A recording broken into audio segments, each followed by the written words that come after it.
આપણા શરીરમાં ખબર છે એક એવો યોદ્ધા છે જે ક્યારેય આરામ જ નથી કરતો. મતલબ જન્મના પહેલા ધબકારાથી લઈને આપણા છેલ્લા શ્વાસ સુધી એ બસ સતત કામ કરતો જ રહે છે. તો ચાલો આજે આપણે એ જ જીવંત પંપ એટલે કે આપણા માનવ હૃદયના રહસ્યોને સમજીએ.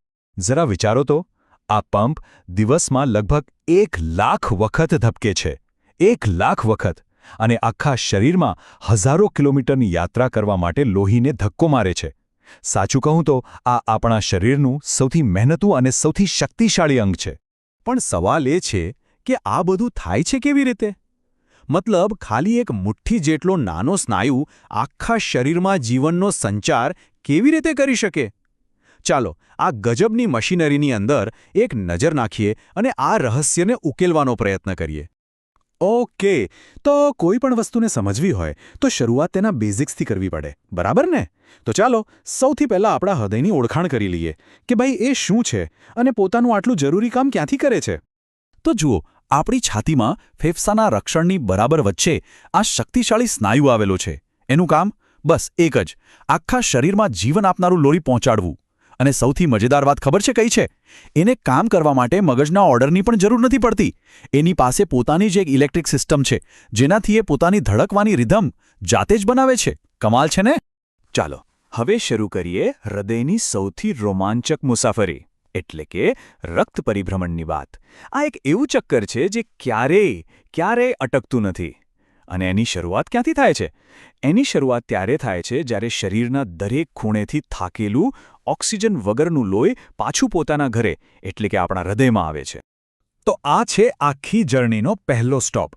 આખા શરીરમાં ફરીને પોતાનો બધો ઓક્સિજન આપીને થાકી ગયેલું લોહી નસો દ્વારા હૃદયના જમણા ભાગમાં એન્ટ્રી લે છે. સમજી લો કે એ એક લાંબી મુસાફરી કરીને હવે રિફ્રેશ થવા માટે પાછું આવ્યું છે. તો આ અશુદ્ધ લોહીનો મતલબ શું? અશુદ્ધ એટલે કંઈ ખરાબ નહીં, બસ એમાં ઓક્સિજન ઓછો છે.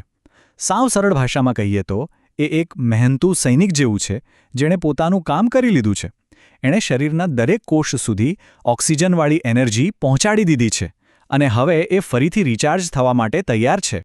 હવે આ આખા ફ્લોને કંટ્રોલ કરવા માટે હૃદયમાં 4 જાદુઈ દરવાજા છે જેને આપણે વાલ્વ કહીએ છીએ. આ દરવાજા એ પાક્કું કરે છે કે લોહી ફક્ત આગળની દિશામાં જ જાય, ભૂલથી પણ પાછું ન ફરે. જો આટલી ચોકસાઈ ન હોય ને તો આખી સિસ્ટમ જ ફેલ થઈ જાય. ઓકે, તો હવે આપણે આ મુસાફરીના સૌથી અગત્યના સ્ટેજ પર પહોંચી ગયા છીએ. આ જે થાકેલું લોહી છે એને નવી એનર્જી મળશે ક્યાંથી? જવાબ છે ફેફસા, આપણા શરીરનું પાવર હાઉસ. હવે હૃદયનો જે જમણો ભાગ છે એ આ ઓક્સિજન વગરના લોહીને એક નાનકડી પણ બહુ જ ઇમ્પોર્ટન્ટ ટ્રીપ પર મોકલે છે, સીધું ફેફસામાં. અને બસ અહીંયા જ એને નવું જીવન મળવાનું છે, અહીંયા જ એ રિચાર્જ થવાનું છે. અહીં ફેફસામાં એકદમ જાદુઈ ટ્રાન્સફોર્મેશન થાય છે. લોહી શું કરે છે? એ પોતાનો કચરો એટલે કે કાર્બન ડાયોક્સાઇડ બહાર ફેંકી દે છે અને બદલામાં ફ્રેશ, જીવન આપનારો ઓક્સિજન પોતાની અંદર ભરી લે છે. અને બસ આ એક જ પ્રોસેસ એને એક થાકેલા સૈનિકમાંથી એકદમ એનર્જીથી ભરપૂર યોદ્ધા બનાવી દે છે. તો હવે આપણું લોહી એકદમ શુદ્ધ, ઓક્સિજનથી ભરપૂર અને પૂરી તાકાત સાથે તૈયાર છે. હવે એ પોતાની છેલ્લી અને સૌથી શક્તિશાળી મુસાફરી માટે ફરીથી હૃદયમાં પાછું ફરે છે. ફેફસામાંથી આવેલો આ એકદમ ફ્રેશ, ઓક્સિજનથી લથબથ લોહી હવે હૃદયના કમાન્ડ સેન્ટરમાં એટલે કે એના ડાબા ભાગમાં એન્ટર થાય છે. અને અહીંથી જ એને એના ફાઇનલ અને સૌથી મોટા મિશન પર મોકલવામાં આવશે. અને હવે થાય છે ફાઇનલ બ્લાસ્ટ. હૃદયનો જે ડાબો ભાગ છે ને એ સૌથી વધારે મસ્ક્યુલર અને મજબૂત હોય છે.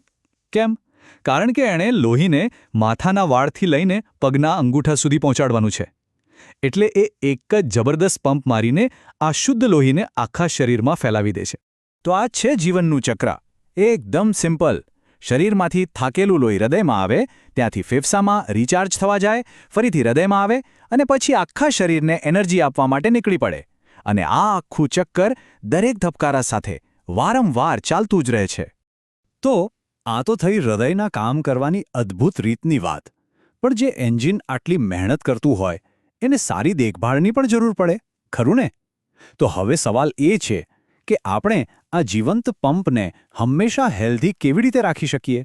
સામાન્ય રીતે જ્યારે એક હેલ્ધી મોટી ઉંમરની વ્યક્તિ આરામ કરતી હોય ત્યારે એનું હૃદય 1 મિનિટમાં 72થી 80 વાર ધબકે છે. આ જે આંકડો છે ને એ હૃદયના સ્વાસ્થ્યનો એક બહુ જ જરૂરી સંકેત છે. અને સૌથી સારી વાત એ છે કે આ ગજબના અંગની સંભાળ રાખવા માટે કોઈ જાદુટોણાની જરૂર નથી. બસ આપણી લાઇફસ્ટાઇલમાં અમુક નાના સહેલા ફેરફાર કરવાથી પણ બહુ મોટો ફરક પડી શકે છે. સૌથી પહેલો અને સૌથી જરૂરી ઉપાય છે હલનચલન. રેગ્યુલર એક્સરસાઇઝ કે યોગ કરવાથી શું થાય? હૃદયના મસલ્સ મજબૂત બને છે અને એનાથી એ ઓછા જોરમાં વધારે લોહી પંપ કરી શકે છે. બીજો ઉપાય, આપણે આપણા શરીરને કેવું બળતણ આપીએ છીએ, મતલબ કે આપણું ખાવા પીવાનું. સારો પૌષ્ટિક ખોરાક આપણી લોહીની નળીઓને સાફ રાખે છે અને એનાથી હૃદય પરનું ભારણ ઓછું થાય છે. અને ત્રીજો અને છેલ્લો ઉપાય છે આરામ.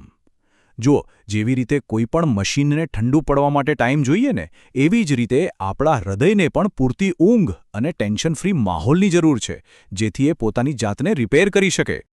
આપણું હૃદય આપણા માટે દરરોજ 1 લાખથી પણ વધારે વખત ધબકે છે. એ ક્યારેય રજા નથી લેતું. તો હવે સવાલ એ છે કે જે અંગ આપણને જીવતા રાખવા માટે આટલું બધું કરે છે, એના માટે આપણે શું કરી રહ્યા છીએ? આપણો દરેક નિર્ણય એના આવનારા ધબકારા પર અસર કરે છે.